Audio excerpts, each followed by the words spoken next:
Electron गतिशीलता।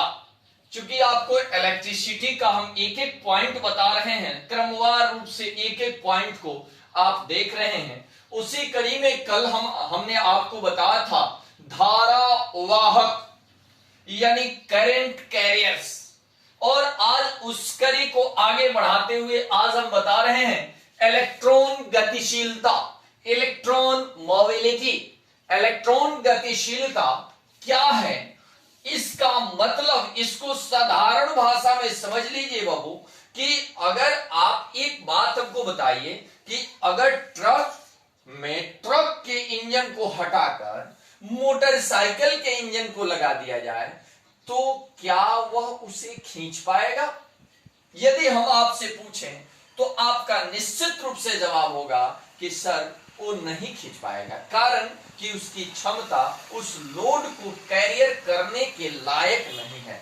इसका मतलब कहीं ना कहीं उसकी क्षमता के हिसाब से उसमें गति आती है। बस वही समझ जाइए कि इलेक्ट्रॉन गतिशीलता भी विद्युत क्षेत्र की एक क्षमता है, यानी विद्युत क्षेत्र का मान ज्यों-ज्यों बढ़ेगा उन इलेक्ट्रॉन का वेग उच्च होता जाएगा, वेग बढ़ता जाएगा, और यही कहलाएगा इलेक्ट्रॉन गतिशीलता साधारण भाषा में, जिसको मानक भाषा में हम कहेंगे कि प्रति एकांक विद्युत क्षेत्र ई वेक्टर के कारण इलेक्ट्रॉन के वेग, देखिए बाबू ध्यान दीजिए, प्रति एकांक विद्युत क्षेत्र ई वेक्टर के कारण इलेक्ट्रॉन का वेग, चूंकि इलेक्ट्रॉन का वेग अनुगमन वेग, संवहन वेग, बहाव वेग, ड्रिफ्ट वेलोसिटी कहलाता है, तो वीडी को इलेक्ट्रॉन गतिशीलता कहते हैं। इसे म्यू ई द्वारा सूचित करते हैं।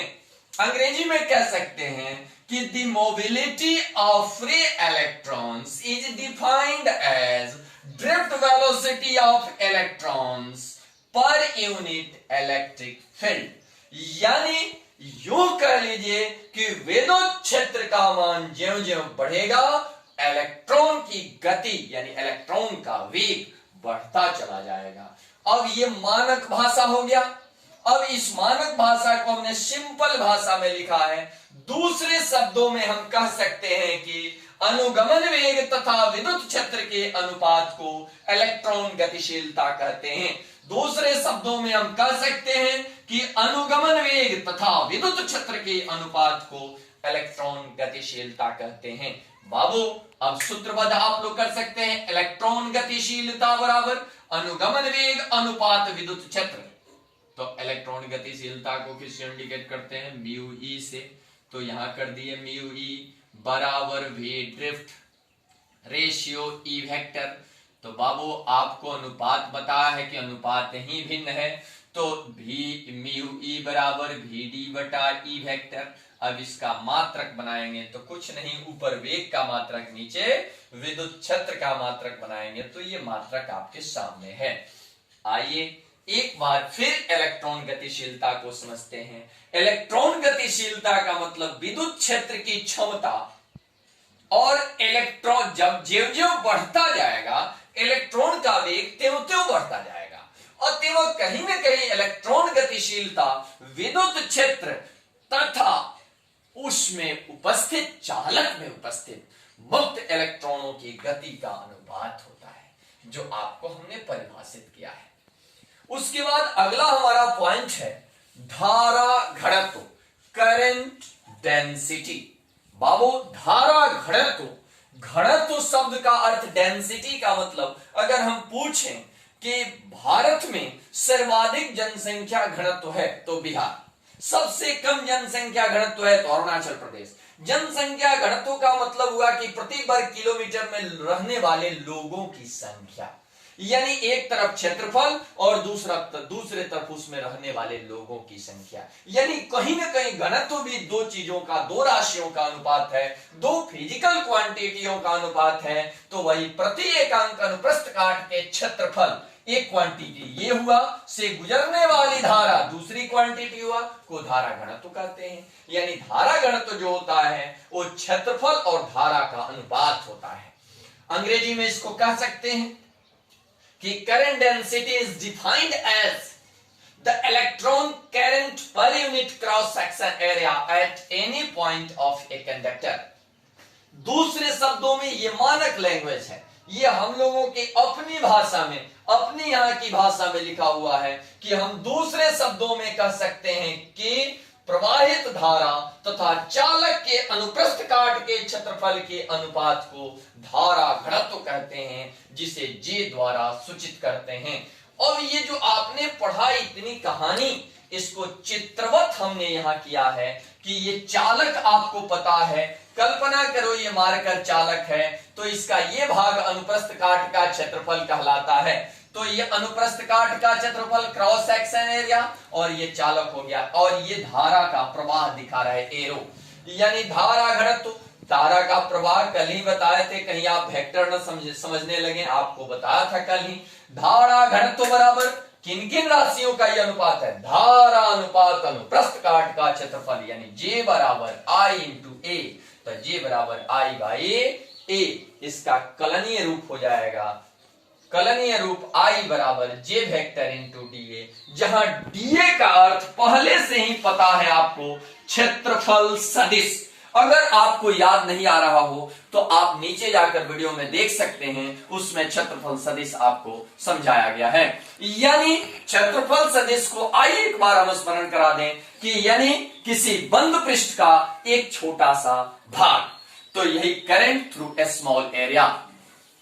अब चूंकि इस चैप्टर का सबसे इंपॉर्टेंट नियम है ओम का नियम, और ओम का नियम बताने के पहले हम आपको प्रतिरोध बताएंगे, वोल्ट मीटर बताएंगे, आमीटर बताएंगे, यानी उन सारी युक्तियों के बारे में बताएंगे जो पहले ओम के नियम में प्रयुक्त होता है। तो इसी कड़ी में प्रतिरोध, प्रतिरोध का मतलब क्या हुआ? जैसे अगर आप बैटरी चार्ज कराकर घर पर लाकर रख देते हैं तो उससे करंट अपने आप प्रवाहित नहीं होता, जब तक कि उसको तार के माध्यम से या तो बल्ब से जोड़ा जाए या किसी अन्य भौतिक साधन से जोड़ा जाए, तो जोड़ने के बाद ही धारा का प्रवाह होता है। यानी धारा प्रवाह के लिए जिस अतिरिक्त राशि की आवश्यकता होती है वो राशि प्रतिरोध कहलाता है। लेकिन उसको मानक रूप में कैसे कहेंगे कि किसी चालक का प्रतिरोध वह अनुपात है जो सिरों के विभवांतर, कल ही बताया था कि धारा का प्रवाह तभी संभव है जब सिरों का विभवांतर हो और करंट कैरियर की उपस्थिति हो। यानी किसी चालक का प्रतिरोध वह अनुपात है जो सिरों के विभवांतर तथा उसके प्रवाहित धारा के अनुपात से प्राप्त होता है। यानी resistance of a conductor is the ratio of potential difference and current through the conductor. दूसरे शब्दों में ये मानक भाषा, इसको अमानक तो नहीं कहेंगे, परंतु ये हम लोगों की अपनी भाषा है। तो धारा परिपथ के विघ्न या व्यवधान, डिस्टरबेंस, व्यवधान को प्रतिरोध कहते हैं। इसे प्राय आर द्वारा सूचित करते हैं, बड़ा आर छोटा आर दोनों। जैसे आवेश को बड़ा क्यू छोटा क्यू दोनों तक प्रकार से इंगित किया जाता है, उसी प्रकार से इसको भी बड़ा आर और छोटा आर से इंगित किया जाता है। सूचित करने के लिए यहां करते हैं आर बराबर भी बाई आई। मुझे ये ज्यादा बताने की आवश्यकता नहीं, चूंकि आप समझ गए हैं कि कैसे अनुपात को बट्टा में कन्वर्ट करते हैं। मात्रक चूंकि ऊपर है विभवांतर, नीचे है धारा, तो वोल्ट बटा एम्पियर यानी वोल्ट पर एम्पियर, लेकिन इसका मात्रक ओम होता है, जो आगे चलकर ओम का नियम पढ़ना है। चूंकि प्रतिरोध के संदर्भ में ओम का नियम है, इसलिए ओम के नियम को, ओम का नाम यहां अमर किया गया। यानी प्रतिरोध का एसआई मात्रक ओम है, जिसका ये सिंबल आप देख रहे हैं। एक बार फिर आप देख सकते हैं, ये सिंबल ओम का है, यानी इसका बीमा भी आप निकाल सकते हैं। चूंकि विद्युत विभव का बीमा अब बटा धारा का बीमा लिखेंगे। संकेत में मुझे दो बातें बतानी है। पूरे किताब में बड़ी कंफ्यूजन की स्थिति बच्चों में होता है, जैसे मीटर ब्रिज से ओम का नियम का जांच या जॉकी से ओम के नियम के जांच जब बताएंगे तो उसमें रियोस्टेट का प्रयोग करेंगे। बच्चे कंफ्यूज हो जाते हैं कि प्रतिरोध क्या है, रियोस्टेट क्या है। बाबू आज से माइंड सेट करो, प्रतिरोध का मतलब अस्थायी प्रतिरोध, और रियोस्टेट देखो ऊपर से ये कुंडली बनी हुई है जो अस्थायी प्रतिरोध को इंडिकेट करता है, यानी जिसमें रेजिस्टेंस के मान को बढ़ाया और घटाया जा सकता है। अब अगले दिन आपको प्रतिरोध का पहले वर्गीकरण बताएंगे और ये बताएंगे कि प्रतिरोध पर भौतिक घटक का क्या क्या प्रभाव होता है और किस किस भौतिक घटक का प्रभाव होता है। आप लोगों में बहुत आदमी मैकेनिक बातों को जानता होगा।